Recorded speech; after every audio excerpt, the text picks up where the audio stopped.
നമ്മൾ 1/1/2026 മുതൽ 14/6/2026 വരെ ഈ ഇപ്പോഴത്തെ DGP ആയിട്ടുള്ള ആസഫ് അലി എത്ര കേസുകൾ അറ്റൻഡ് ചെയ്തിട്ടുണ്ട് എന്ന് ചോദിച്ചു കഴിഞ്ഞാൽ വെറും 6 കേസുകൾ മാത്രമാണ് ഇദ്ദേഹം അറ്റൻഡ് ചെയ്തിട്ടുള്ളത്. അപ്പം ഞാനൊരു കാര്യം ചോദിച്ചോളട്ടെ, ഈ സംസ്ഥാന സർക്കാരിന് വേണ്ടിയിട്ടാണ് കോടതിയിൽ കേസുകൾ വാദിക്കാൻ വേണ്ടിയിട്ടാണ് ഈ ഗവൺമെൻറ് പ്ലീഡറെയും DGP ഒക്കെ നിയമിച്ചിട്ടുള്ളത്. അപ്പോൾ ഇവർ പരാജയപ്പെടുന്ന സാഹചര്യം ഉണ്ടായിക്കഴിഞ്ഞാൽ അത് ഗവൺമെൻറ് പരാജയപ്പെടുന്നതിന് തുല്യമല്ലേ? രാജശ്രീ ആർ നായർ ഇവരെ സംബന്ധിച്ചിട്ട് ഇവര് ദേശീയ കമ്പനി ലോ ട്രിബ്യൂണലിലെ അസിസ്റ്റൻ്റായിട്ട് വർക്ക് ചെയ്തിരുന്നതാണ്. കൊച്ചിയിൽ വെറും ലീഗൽ അസിസ്റ്റൻ്റായിട്ട് വർക്ക് ചെയ്തിരുന്ന ഒരാളാണ്. അവർക്ക് 5.5 വർഷത്തെ മാത്രമേ എക്സ്പീരിയൻസ് ഉള്ളൂ എന്നുള്ളൊരു ആക്ഷേപം കൂടെ നിലനിൽക്കുന്നുണ്ട്. 7 വർഷം മിനിമം പ്രവൃത്തി പരിചയം വേണം GP മാർക്ക് എന്നിരിക്കെയാണ് ഇവരെ പോലുള്ള ആളുകളെ നിയമിച്ചിരിക്കുന്നത്. 5.5 വർഷത്തെ മാത്രം പ്രവൃത്തി പരിചയമുള്ള ആളുകളെ നിയമിച്ചിരിക്കുന്നത്. അഡ്വക്കേറ്റ് അനിൽ ബോസ് എന്താണ് പറഞ്ഞിരിക്കുന്നത്? വളരെ കൃത്യവും വ്യക്തവുമായിട്ട് അദ്ദേഹം പറഞ്ഞിട്ടുണ്ട്, GP നിയമനത്തിൽ നടന്നിരിക്കുന്നത് വലിയ രീതിയിലുള്ളൊരു സംഘീവൽക്കരണമാണ്. ഈ സംഘീവൽക്കരണത്തെ നമുക്ക് കണ്ണുമടച്ച് നോക്കി നിൽക്കാൻ വേണ്ടി സാധിക്കുമോ? പറയാതെ പോകാൻ വേണ്ടി സാധിക്കുമോ? നമസ്കാരം സർ, ഈ ഗവൺമെന്റ് പ്ലീഡർമാരുടെ നിയമനവുമായിട്ട് ബന്ധപ്പെട്ട വിവാദങ്ങൾ ഇപ്പോഴും കെട്ടടങ്ങിയിട്ടില്ല. കാരണം അത് അത്ര നിസ്സാരമായൊരു വിഷയമല്ല. ഇപ്പോൾ കഴിഞ്ഞ ദിവസം പുറത്തു വന്നിരിക്കുന്ന ലിസ്റ്റുകൾ, അതിലെ പേരുകൾ പരിശോധിക്കുമ്പോൾ നമുക്ക് പല സംശയങ്ങളും വരും. കാരണം കോടതികളിൽ സ്റ്റേറ്റിന്റെ മുഖമാവേണ്ടവരാണ് ഇവർ. അങ്ങനെയുള്ളവരുടെ യോഗ്യതകൾ, അവരുടെ പശ്ചാത്തലം, ഇത്തരം കാര്യങ്ങളൊക്കെ പരിഗണിക്കുമ്പോൾ ഒരുപക്ഷെ ഇനി അങ്ങോട്ടുള്ള 5 വർഷം എന്ന് കണക്കാക്കാം, ആ സമയ കാലയളവിൽ കോടതികളിൽ സ്റ്റേറ്റ് തോൽക്കുന്ന ഘട്ടം വരെ എത്തുന്ന ചില അവസ്ഥയാണ് ഈ നിയമനങ്ങളിൽ വന്നിരിക്കുന്നത്. സത്യത്തിൽ ഇത് എത്രത്തോളം അപകടം പിടിച്ചൊരു നീക്കമാണ് ഇപ്പോൾ ഈ സർക്കാർ നടത്തിയിരിക്കുന്നത്? അതായത് നമ്മളൊരു കാര്യം മനസ്സിലാക്കേണ്ടത്, പ്രധാനപ്പെട്ട വിഷയം എന്താണോ എന്ന് ചോദിച്ചു കഴിഞ്ഞാൽ, ഈ ഉമ്മൻചാണ്ടി സർക്കാരിൻ്റെ കാലഘട്ടത്തിലും ഇവിടെ DGP ആയിട്ടിരുന്ന ഡയറക്ടർ ജനറൽ ഓഫ് പ്രോസിക്യൂഷൻ ആയിട്ടിരുന്ന ആളാണ് ആസഫ് അലി എന്ന് പറയുന്നത്. അതിനുശേഷം പിന്നീട് ഈ ആസഫ് അലിയെ നമ്മൾ കണ്ടിട്ടുള്ളത് എവിടെയാണെന്ന് ചോദിച്ചു കഴിഞ്ഞാൽ ഏഷ്യാനെറ്റിൻ്റെ ചാനൽ റൂമിനകത്താണ്. സ്ഥിരം UDFനെ ന്യായീകരിക്കാൻ വേണ്ടിയിട്ട്, കോൺഗ്രസിനെ ന്യായീകരിക്കാൻ വേണ്ടിയിട്ട് വന്നുകൊണ്ടിരുന്ന ഒരു അഡ്വക്കേറ്റാണ് അദ്ദേഹം. അഡ്വക്കേറ്റ്, അതായത് എൻ്റെ പരിവേഷ നിയമ വിദഗ്ധൻ എന്ന പേരിലാണ് ഇദ്ദേഹം വന്നുകൊണ്ടിരുന്നത്. അപ്പോൾ അങ്ങനെയുള്ള അദ്ദേഹത്തിന് കൊടുത്തിരിക്കുന്ന ഒരു പ്രത്യുപകാരമായിട്ട് മാത്രമേ ഇതിനെ കാണാൻ വേണ്ടി സാധിക്കത്തുള്ളൂ. നമ്മൾ 1/1/2026 മുതൽ 14/6/2026 വരെ ഈ ഇപ്പോഴത്തെ DGP ആയിട്ടുള്ള ആസഫ് അലി എത്ര കേസുകൾ അറ്റൻഡ് ചെയ്തിട്ടുണ്ട് എന്ന് ചോദിച്ചു കഴിഞ്ഞാൽ വെറും 6 കേസുകൾ മാത്രമാണ് ഇദ്ദേഹം അറ്റൻഡ് ചെയ്തിട്ടുള്ളത്. അവിടെ നമ്മൾ താഴേക്ക് വരുമ്പോഴത്തേക്ക് അറ്റോർണി ആയിട്ട് നിയമിതനായിട്ടുള്ള അനൂപ് വി നായർ, ഈ അനൂപ് വി നായരെ സംബന്ധിച്ചിട്ട് അദ്ദേഹത്തിന് ഉള്ള കേസുകൾ വെച്ചാൽ 74ഓളം കേസുകളാണ് ആകെ അദ്ദേഹത്തിൻ്റെ പേരിൽ ഹൈക്കോടതിയിലുള്ളത്. ഒരു 74 കേസുകൾ എന്നൊക്കെ പറഞ്ഞു കഴിഞ്ഞാൽ അവിടുത്തെ ഏറ്റവും താഴെയുള്ള ഒരു അഡ്വക്കേറ്റിന് ഇതിൽ കൂടുതൽ കേസുകൾ കൈകാര്യം ചെയ്യുന്നുണ്ട്. 100, 150, 200 കേസുകളൊക്കെ കൈകാര്യം ചെയ്യുന്നുണ്ട് എന്നുള്ളൊരു വസ്തുത അവിടെ നിലനിൽക്കുകയാണ്. അതുകൂടാതെ ഈ അനൂപ് വി നായർക്കെതിരെ ഒരുപാട് ആരോപണങ്ങളുണ്ട്. GP ലിസ്റ്റിൽ ഇവരുടെയൊക്കെ പേരുകളുണ്ട്. അല്ലെങ്കിൽ അനൂപ് വി നായർ എന്ന് പറയുന്ന ആളെക്കുറിച്ച് കൃത്യമായിട്ട് പൊതുസമൂഹത്തിന് മനസ്സിലാക്കത്തക്ക രീതിയിൽ പല കാര്യങ്ങളും വളരെ വ്യക്തമായിട്ട് നമുക്ക് പറയാൻ വേണ്ടിയിട്ട് സാധിക്കുമായിരുന്നു. ഇനി അത് പറയാൻ സാധിക്കില്ല. കാരണം എന്താ വെച്ച് കഴിഞ്ഞാൽ ആരോപണം ഉന്നയിച്ചവരൊക്കെ നിയമിതരായിട്ടുണ്ട്. ആരോപണം ഉന്നയിച്ചവർ നിയമിതരായ സാഹചര്യത്തിൽ നമുക്ക് പിന്നീട് അതിനെക്കുറിച്ച് തന്നെ പറയാൻ വേണ്ടി സാധിക്കും. അവർ പറയും ഞങ്ങൾ പറഞ്ഞിട്ടില്ല എന്ന് പറയും. എന്നാലും നമ്മളുടെ അടുത്ത് മറ്റു ചില കാര്യങ്ങളുണ്ടെന്നുള്ള കാര്യം മനസ്സിലാക്കുക. അവിടെ നമ്മൾ താഴേക്ക് വരുന്ന സമയത്ത് PM മുഹമ്മദ് ഷെയ്ഖ് ഒന്ന് ആലോചിച്ച് നോക്കി. അദ്ദേഹത്തിൻ്റെ കേസുകൾ എന്ന് പറയുന്നത് 48 കേസുകളാണ് അദ്ദേഹത്തിൻ്റെതായിട്ട് ഉള്ളത്. 48 കേസുകൾ മാത്രമാണ്. അതായത് 1/1/2026 മുതൽ 14/6/2026 വരെയുള്ള കേസുകളുടെ ലിസ്റ്റാണ്. അവിടെ നിന്ന് നമ്മൾ താഴേക്ക് വരുമ്പോഴത്തേക്ക് K ജജു ബാബു, അദ്ദേഹത്തിൻ്റെ കേസുകൾ എന്ന് പറഞ്ഞു കഴിഞ്ഞാൽ 27 കേസുകൾ മാത്രമാണുള്ളത്. 27 കേസുകൾ. അതായത് 1/1/2026 മുതൽ 14/6/2026 വരെ ഉള്ളതാണ് നമ്മൾ പരിശോധിച്ച് നോക്കിയിരിക്കുന്നത്. ഇന്നത്തെ കൂടെ പരിശോധിച്ച് കഴിഞ്ഞാലും ഇതിൽ കൂടുതൽ കേസുകൾ ഉണ്ടാകത്തില്ല. 27 കേസിന് മുകളിലേക്ക് ഇവർക്ക് കേസുകൾ ഉണ്ടാവില്ല എന്നുള്ളത് യാഥാർത്ഥ്യമാണ്. ഇതുകൂടാതെ തന്നെ അഡീഷണൽ അഡ്വക്കേറ്റ് ജനറലായിട്ട് നിയമനായിട്ടുള്ള ഒരു വിൻസെൻ്റ് എന്ന് പറയുന്ന അഡ്വക്കേറ്റ് വിൻസെൻ്റ് ഉണ്ട്. വളരെ രസകരമാണ്. P. ജോസഫ് സാറിൻ്റെ ബന്ധുവാണ് ഇദ്ദേഹമാണ് 2 ചിഹ്നത്തിന് വേണ്ടിയിട്ട് സെഷൻസ് കോടതിയിൽ കേസ് ഫയൽ ചെയ്ത് ആദ്യം ഒരു സ്റ്റേ ഓർഡറൊക്കെ മേടിച്ചു. അതിനുശേഷം ജില്ലാ കോടതിയിലും ഹൈക്കോടതിയിലും സുപ്രീം കോടതിയിലും ഒക്കെ നല്ല രീതിയിൽ തല്ലുവാങ്ങിയ അല്ലെങ്കിൽ കേസ് തോറ്റ ഒരു വക്കീലാണ് ഈ പറഞ്ഞ ഈ അഡീഷണൽ അഡ്വക്കേറ്റ് ജനറലായിട്ട് നിയമിതനായിട്ടുള്ള അഡ്വക്കേറ്റ് വിൻസെൻ്റ് എന്ന് പറയുന്നത്. Advocate K C Vincent. അദ്ദേഹത്തിനുള്ള ആകെ കേസുകൾ എന്ന് പറയുന്നത് 42 കേസുകളാണ്. 42 കേസുകളാണുള്ളത്. അപ്പം ഞാനൊരു കാര്യം ചോദിച്ചോളട്ടെ, ഈ സംസ്ഥാന സർക്കാരിന് വേണ്ടിയിട്ടാണ് കോടതിയിൽ കേസുകൾ വാദിക്കാൻ വേണ്ടിയിട്ടാണ് ഈ ഗവൺമെൻറ് പ്ലീഡറെയും DGP ഒക്കെ നിയമിച്ചിട്ടുള്ളത്. അപ്പോൾ ഇവർ പരാജയപ്പെടുന്ന സാഹചര്യം ഉണ്ടായിക്കഴിഞ്ഞാൽ അത് ഗവൺമെൻറ് പരാജയപ്പെടുന്നതിന് തുല്യമല്ലേ?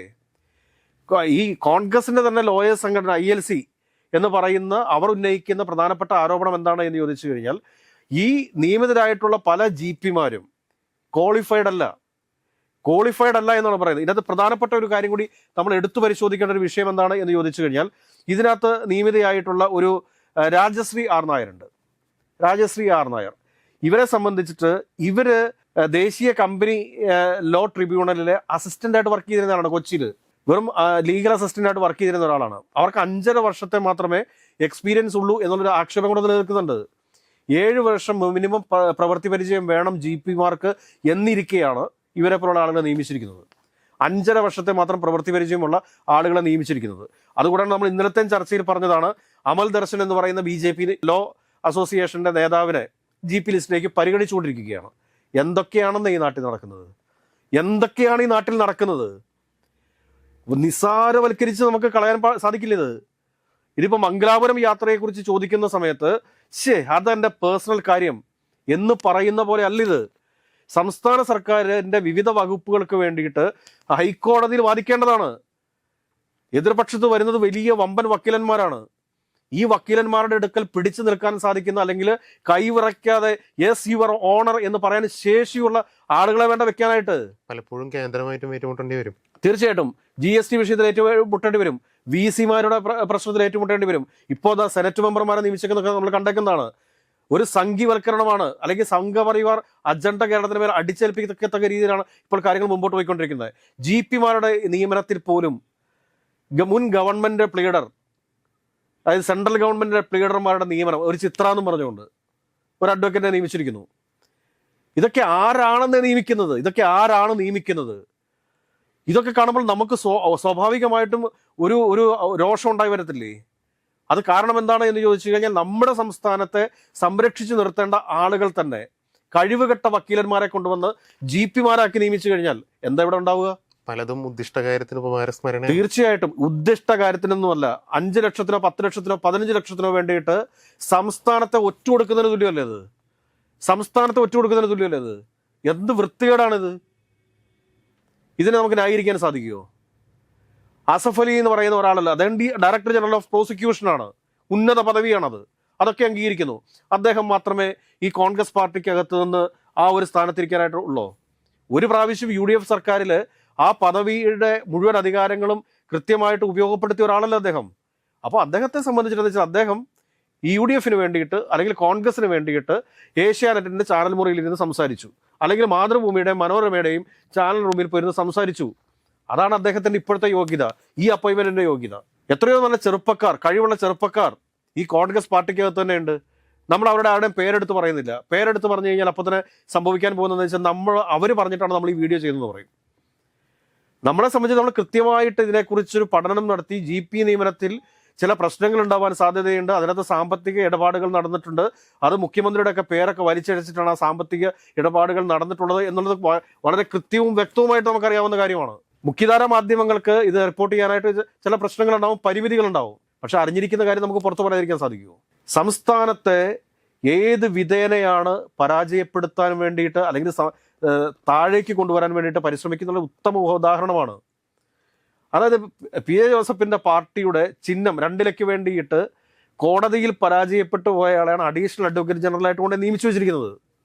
ഒന്ന് ആലോചിച്ച് നോക്കിക്കേ. അല്ല, സത്യത്തിൽ ഇവരുടെ ബാക്ക്ഗ്രൗണ്ട് വെരിഫിക്കേഷൻ ഒക്കെ നടത്തിയത് തന്നെയാവും ഇങ്ങനത്തെ ഈ ആസിഫ് അലി എന്ന് പറയുന്ന അദ്ദേഹത്തിന്റെ ബാക്ക്ഗ്രൗണ്ട് വെരിഫിക്കേഷൻ ഒന്നും ആവശ്യമൊന്നുമില്ല. കാരണം അദ്ദേഹം ഇതിനു മുമ്പും DGP ആയിട്ടിരുന്നിട്ടുണ്ട്. പക്ഷെ ഞാൻ പറയുന്നത് ഈ വിൻസെന്റിനെ പോലെയുള്ള ആളുകൾ, മുഹമ്മദ് ഷാ, അദ്ദേഹമൊക്കെ ഇടയ്ക്കൊക്കെ കോടതിയിൽ പോകുന്ന ആളാണ് എനിക്ക് തോന്നുന്നു. നമ്മൾ കൂടുതൽ അദ്ദേഹത്തെ കുറിച്ചൊന്നും പറയുന്നില്ല.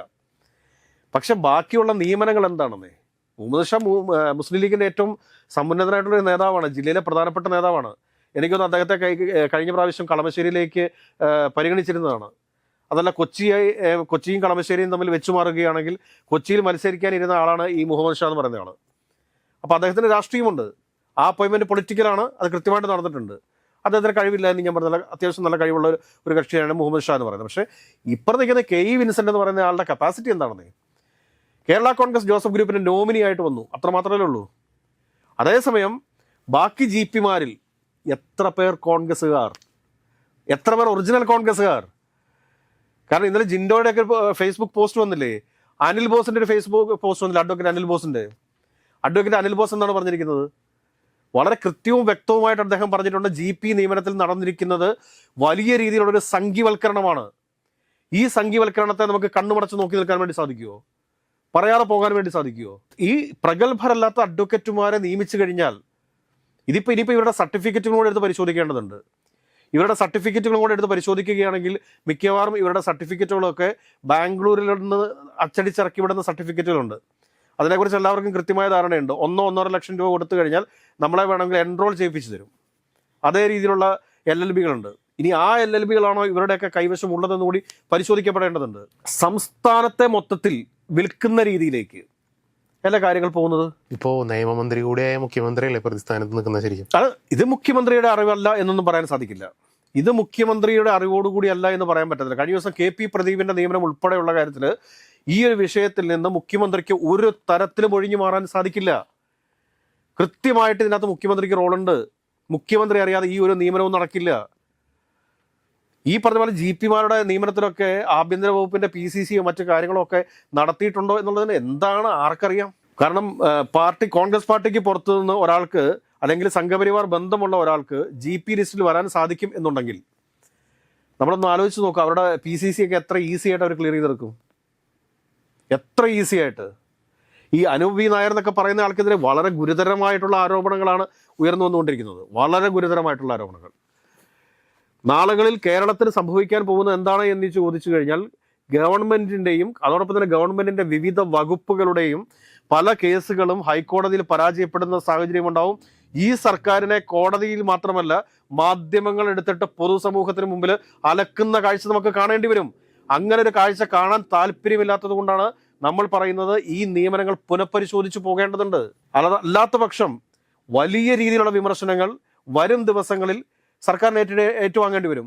ഇപ്പൊ ചില ട്രോളുകൾ സോഷ്യൽ മീഡിയയിൽ പ്രചരിപ്പിക്കുന്നുണ്ട്. കാരണം ഹൈക്കോടതി എവിടെയാണ് എന്നറിയാൻ പാടില്ലാത്തവർ പോലും GPമാരായിട്ടുണ്ടെന്ന്. അവർ ഗൂഗിൾ മാപ്പ് ഇട്ടിട്ടാണ് ഹൈക്കോടതിയിലേക്ക് വരുന്നതെന്ന്. കാരണം ഇങ്ങനെയുള്ള GPമാർ, പണം കൊടുത്ത് GPമാരായിട്ടുള്ള ആളുകൾ ഇല്ലേന്ന് ആരെങ്കിലും നിഷേധിക്കട്ടെ. അപ്പൊ നമ്മൾ ആര് വാങ്ങിച്ചു, എപ്പോൾ വാങ്ങിച്ചു, എവിടെ വെച്ച് വാങ്ങിച്ചു എന്നുള്ള കാര്യം പറയാം. ഏതെങ്കിലും ഈ നിയമനങ്ങൾ പുനഃപരിശോധിക്കപ്പെടേണ്ടതുണ്ട്. ഇതുപോലെയുള്ള നിയമനങ്ങൾ ഈ സർക്കാരിന്റെ പ്രതിച്ഛായ തകർക്കും എന്നുള്ള യാഥാർത്ഥ്യം മുഖ്യമന്ത്രി ഓർക്കുക. കോൺഗ്രസ് പ്രവർത്തകർ ഈ മുഖ്യമന്ത്രിയാവാൻ വേണ്ടിയിട്ട് VD സതീശൻ എന്ന് പറയുന്നയാള് മുഖ്യമന്ത്രിയാകാൻ വേണ്ടിയിട്ട് തെരുവിലിറങ്ങിയ കോൺഗ്രസ് പ്രവർത്തകരുണ്ട്. അവരുടെ പേരിലെങ്കിലും ഇതുപോലുള്ള നിയമനങ്ങൾ നടത്തുന്നതിന് മുമ്പ് പലവാട്ടി നിങ്ങൾ ചിന്തിക്കേണ്ടതുണ്ട്. നിങ്ങളുടെ പേരിൽ ആരെങ്കിലുമൊക്കെ സാമ്പത്തിക ഇടപാടുകൾ നടത്തുന്നുണ്ട് എന്നുണ്ടെങ്കിൽ അത് കൃത്യമായിട്ട് ഇവിടുത്തെ സ്പെഷ്യൽ ബ്രാഞ്ച് സംവിധാനങ്ങൾ അന്വേഷിക്കേണ്ടതുണ്ട് എന്നൊരു ഓർമ്മപ്പെടുത്തൽ മാത്രമേ ഈ അവസരത്തിൽ നമുക്ക് നടത്താൻ സാധിക്കൂ.